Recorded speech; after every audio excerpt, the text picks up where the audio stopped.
Hello guys, today's podcast is going to be about an interview we had with Tobias Zillner, an expert in IT security with many years of experience in the field. He knows a lot about Internet of Things and smart home security. In fact, he specialized in them.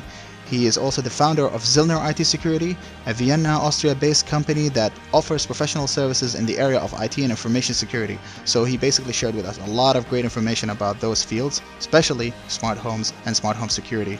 Now I have to apologize for the sound quality because we had to record on two different occasions, but I think the most important thing is that we managed to learn a lot from the experiences and knowledge that Tobias shared with us, and that's, I think, what matters. So I hope you'll enjoy this. Welcome, Tobias, and thank you so much for being here with us today. So before we begin, we'd like to hear a little introduction about yourself, maybe your career, and why did you choose to become an IT security expert? Okay. Yeah, first of all, let me thank you for having me today. So thank you for the opportunity to give some of my knowledge to the people outside. Okay, let me introduce myself. My name is Tobias. I'm from Vienna, Austria. I'm IT security consultant and researcher. So I'm running now my own security company and doing a lot of research, especially in the IoT and smart home sector. I started getting into the field of IT security because I think it's a very good mixture of a lot of IT disciplines. And it requires a lot of creativity and thinking out of the box. And yeah, breaking stuff is a lot more fun than building stuff, in my personal opinion. And it's also a growing field, and there are a lot of opportunities out there. So maybe why I got into smart home and IoT security, I think that's a personal interest in there because maybe a short private story.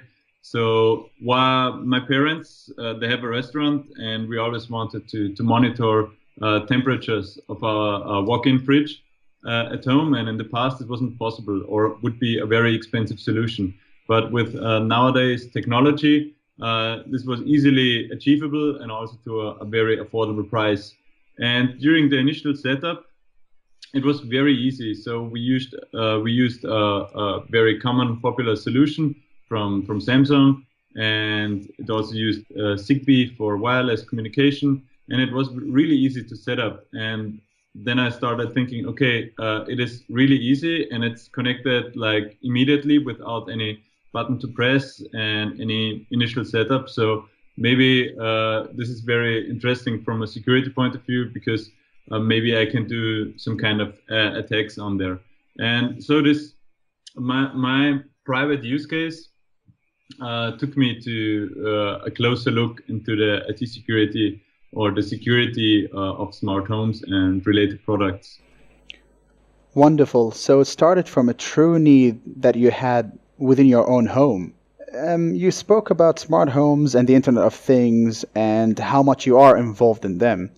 So as for a common person with common knowledge or average knowledge about the Internet of Things or IoT, do you think the Internet of Things is getting more attention than it deserves? I mean, where do you see its best practices? What is the best use for this kind of technology? Yeah, that's a good question. But I don't think it's overhyped at the moment. So it is getting the number one topic, especially in the cybersecurity industry, and it also the media because of some botnet attacks in the last weeks. But I think Internet of Things is already reality.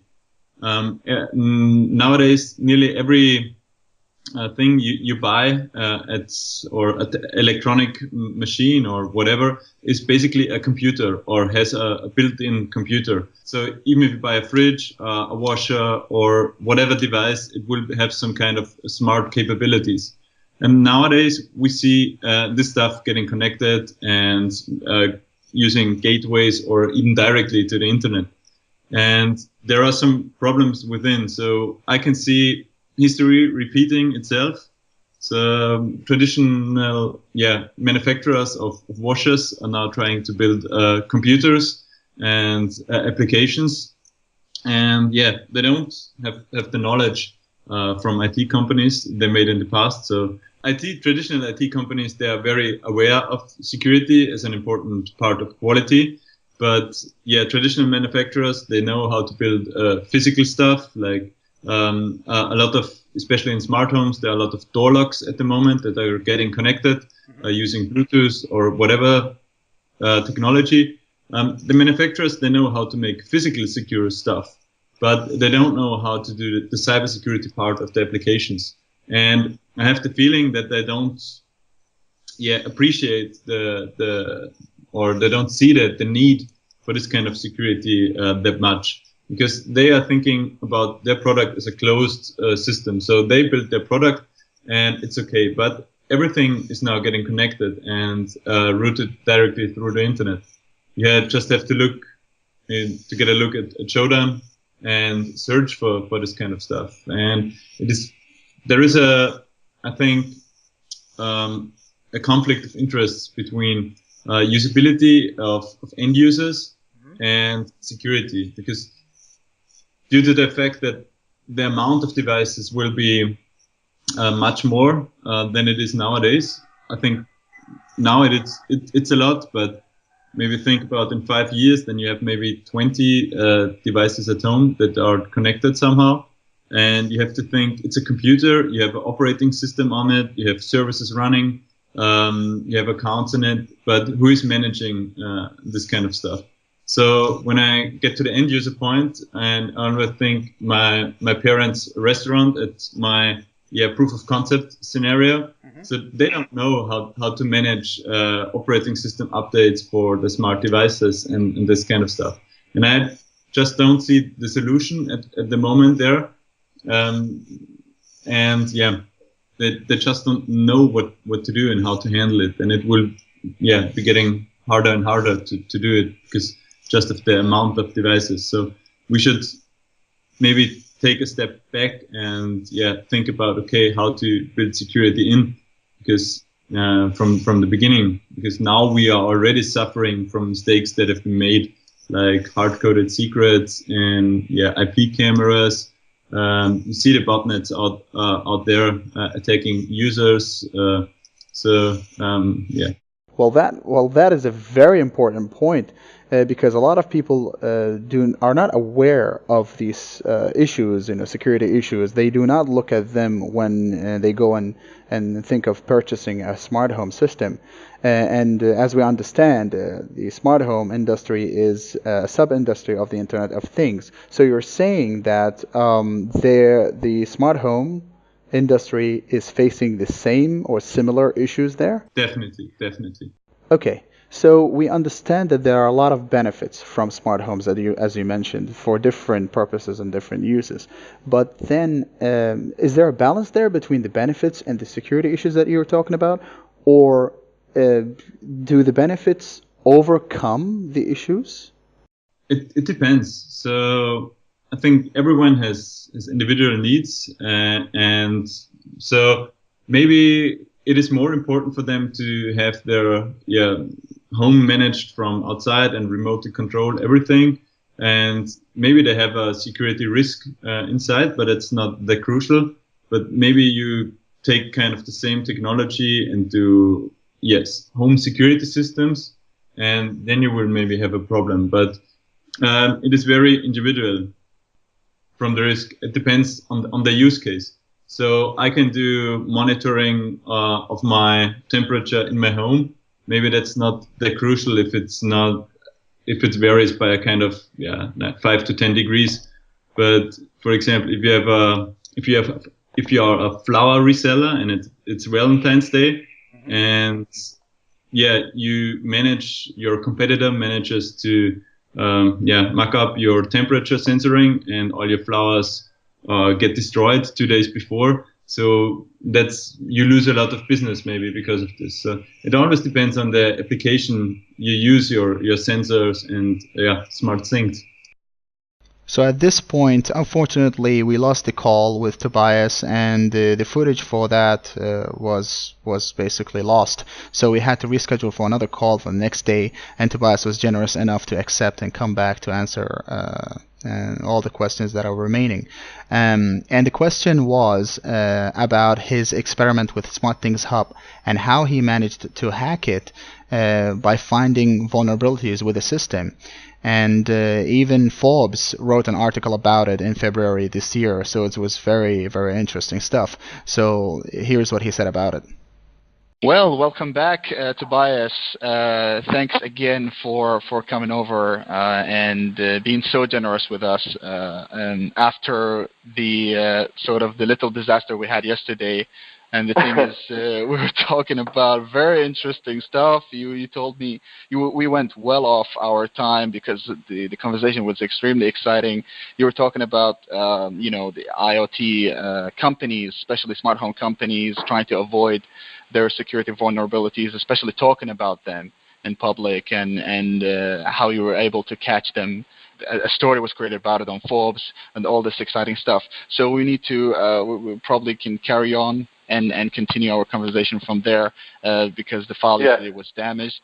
So we needed to reproduce this. So it's going to be a set of boring questions again that you're going to get today from us. But we're going to keep it as interesting as possible. Cool. You're welcome. So it's no problem. I know sometimes technology betrays us. So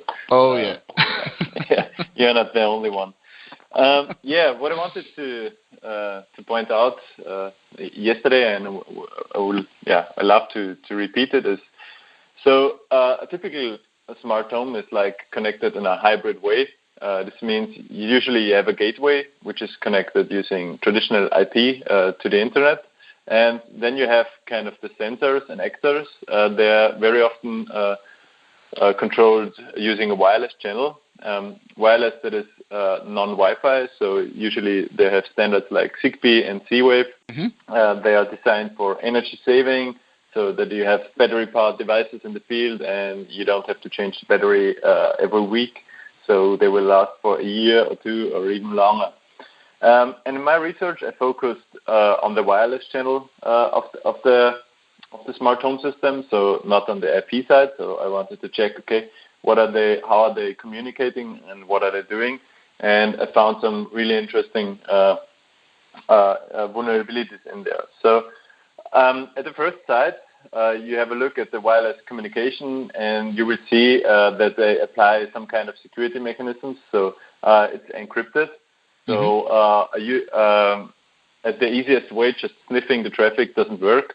But there are some ways I figured out to get your hands on the encryption keys and then be able to sniff it. So this works like it's a mixture of a problem of abuse of a comfort feature. So as mentioned before, a lot of these devices are battery powered. So it is easily possible that they ran out of battery and, for example, the encryption keys change in between. So you need an easy mechanism for devices rejoining the network and getting back again into the network without any kind of user interaction. So what I'm now doing is just I listen to the encrypted traffic, find out what devices are out there because the MAC addresses are not encrypted. And then I just spoof or impersonate one of these devices and try to rejoin the network. So I just pretend that I've lost the active network key, and I just say, Smartthings gateway, I lost the encryption material, please resend it to me. And they do it. And there is, but they don't send it to you in plain text. They did it in the past, but they changed it because sending the key material in plain text is really bad.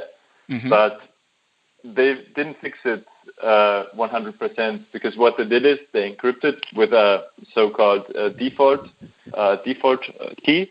But this default key is available or is part of the public standard. So when you just go online and have a look at the specification, you will find the key.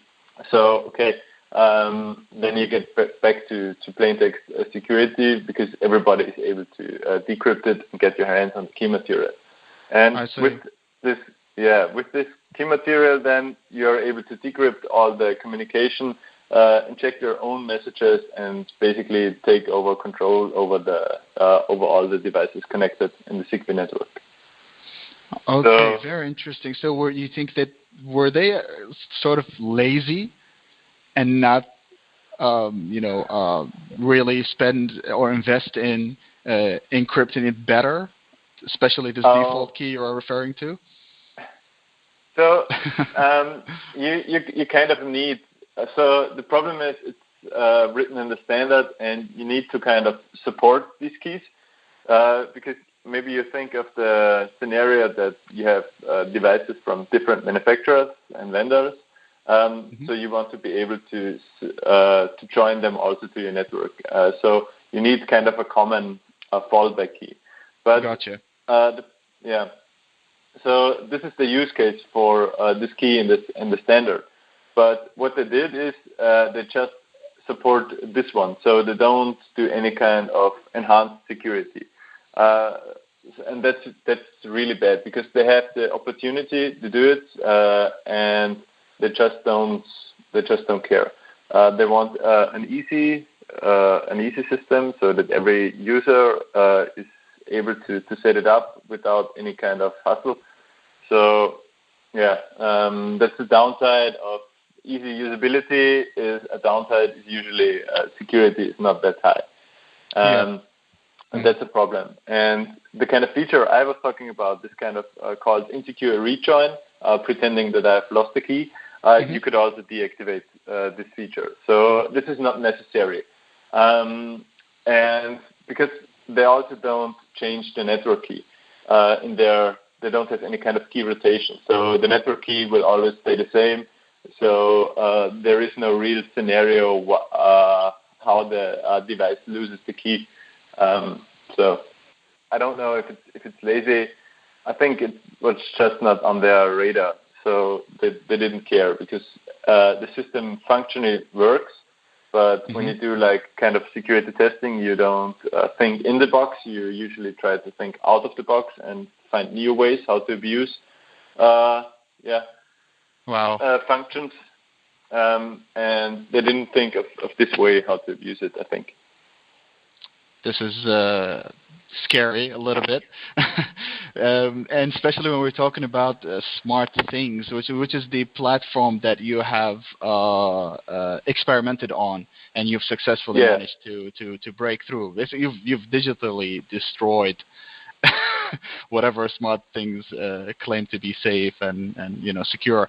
So this brings a question to the public whoever is intending to buy a smart home. I mean, what are the things that they should look at before purchasing a smart home, especially when we talk about these security issues? Are there things that they need to consider? Is there a way? So that's no easy question, I think. So because everybody has its own use case. So I think everybody has to rethink what is the use case and what is the criticality of their use case. So are they just trying to automate their heating in their home, or are they thinking about the access control solution where they control door locks? So I think that's a kind of a different use case. Where if it's just okay, if the temperature in my room is 5 degrees more or less, I think that's not very high critical. But maybe the door lock obviously is very critical.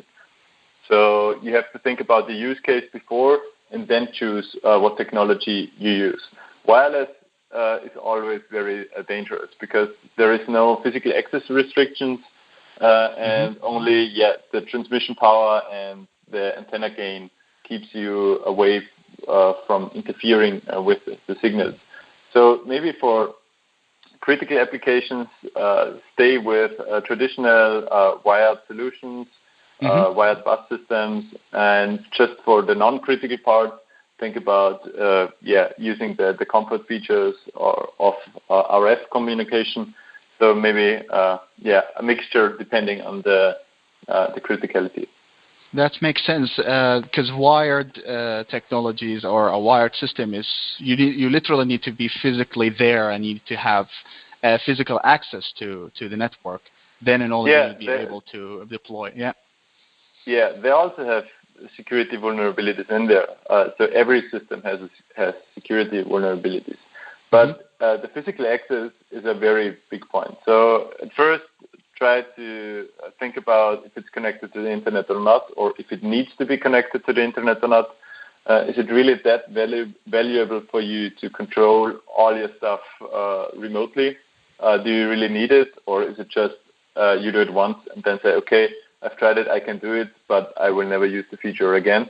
Because try to minimize your attack surface. So if it's not connected to the internet and it's not a wireless system, you need to get your hands physically on the system. And if you manage to achieve it, you're already in the home. So lovely. Then you have So you told me yesterday about and your company. You founded a company named after your last name, and Zillner IT Security. I mean, you told me very interesting stuff about it yesterday. I would love if you could tell the listeners today about what you do and how you could help those smart home companies that are coming up, especially those startups that find it challenging to provide a service or a product that is secure enough for a home use, especially those door locks or the lock companies. Yeah, sure. So what I'm doing and then what I'm offering to this kind of companies, I do kind of a security architecture review and design for them. So I help them in the designing phase, bringing security into the system, because that's the easiest point in the development phase where you get it in. If you have already built your system and want to bring security in afterwards, this will be very complicated and expensive. So we start usually in the design phase, thinking about security requirements and use cases, and bring it in. And I also do after they finish the product or have a first release, I do also hands-on testing. So I try to hack the systems and try to find ways to abuse functionality. So last month I had, for example, an Austrian company, a startup. They do smart door locks, founded on Kickstarter, Nuki, and they have a very good security concept, and they do it in a really solid way. And I think it's also a good selling point for this kind of companies to do security tests and have the security checked. Because in August at the DEF CON conference, there was a talk on Bluetooth security, especially for smart door locks. And they tested, I think, 12 vendors, and they managed to hack 75% of it. So 75%. Wow. Yeah. Okay. And that's really bad, for example, for my customer, because they said, okay, now the Bluetooth smart door locks, they get an image like, okay, they are all insecure, and they needed a way to separate from the insecure door locks and have a really kind of a certificate. Okay, this has been checked by a serious company. They're experienced in this sector, and they checked it and they found no security vulnerabilities. And they said, okay, that's a really solid concept and architecture. That is wonderful. And does that mean that soon we might be able to see a standard, like, for example, when I buy a door lock and there is a sort of a logo on it or an icon that says this is secured or it's been tested? Is that something that you look into in the future, or does it even exist today? I'm not aware that something like this exists. So where I live in Austria or in Europe, there is no such thing. But I would be happy to help creating such kind of a standard. And I think this would be one of the best ways to fix or mitigate the risks of security in smart homes, because you can't give the decision to what is secure and what is insecure to the end customer, because they just don't have the knowledge of it. And we do it nowadays. We do it for different products and different testings. Like, will your fridge explode? So you have kind of physical safety testing.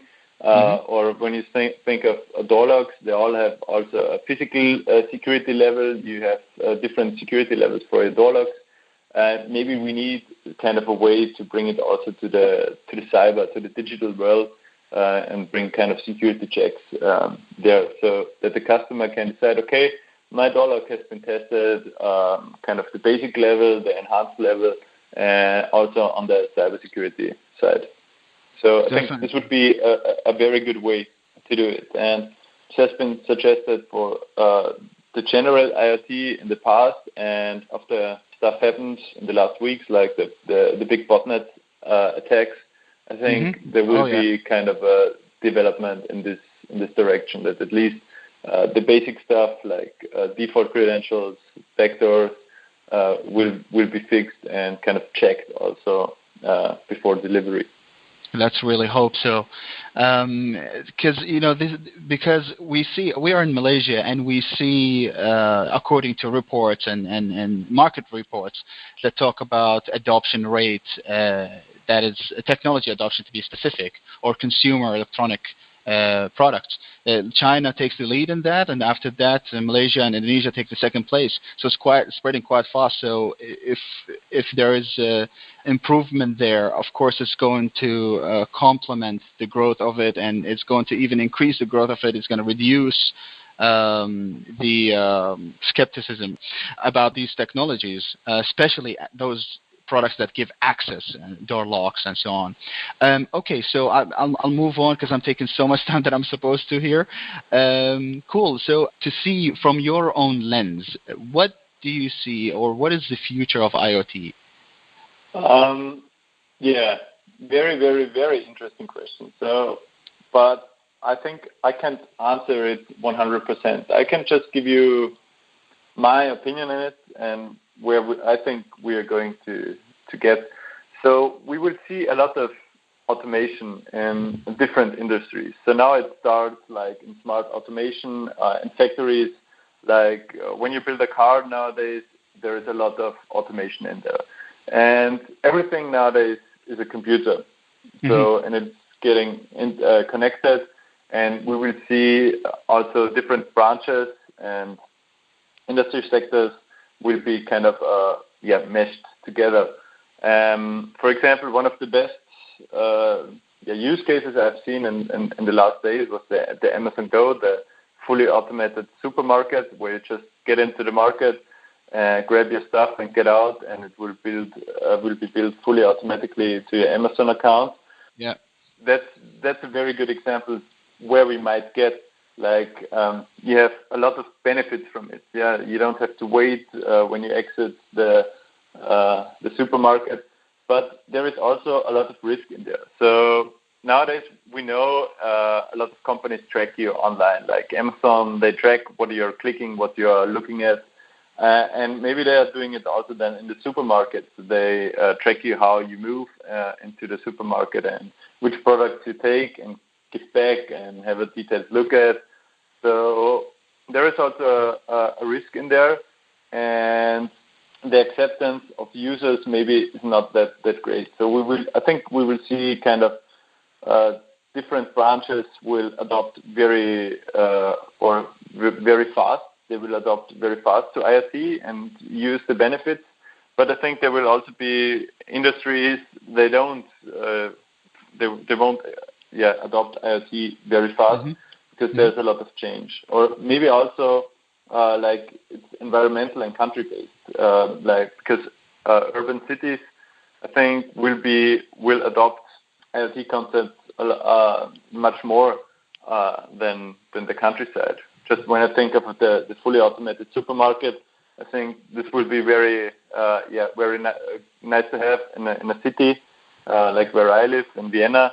But on the countryside, where I come from, there is the personal contact and the exchange, communication is still very important, and it's maybe not the early adopters of this kind of technology.